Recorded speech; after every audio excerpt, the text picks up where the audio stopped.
Like a dream. I finally bought a beautiful stretch of riverside land, 50 acres of peace, quiet, and nature. No neighbors. No traffic. Just water, trees, and sky. I plan to build a small off-grid lake cabin to escape the stress of city life. Nothing fancy, just a wooden structure, a fire pit, maybe a dock.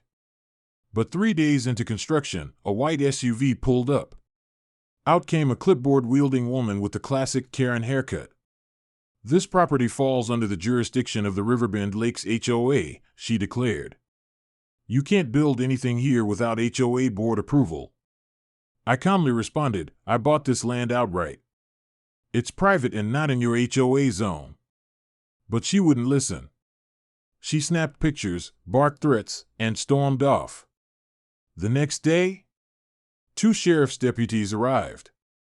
"Sir, we got a complaint from the HOA president," one said. "Claims you're building without permits and violating community rules." I handed them my title deed, maps, and ownership documents. One deputy raised an eyebrow. "Wait, you own this parcel?" "Yep.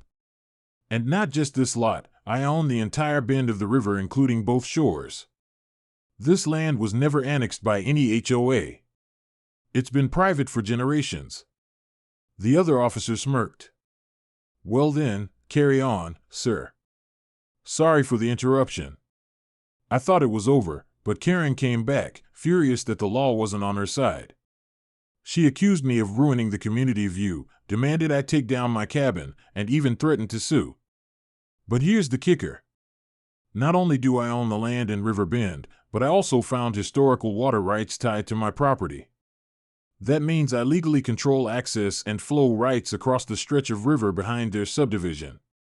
Long story short, I now had the power to restrict their private dock access legally.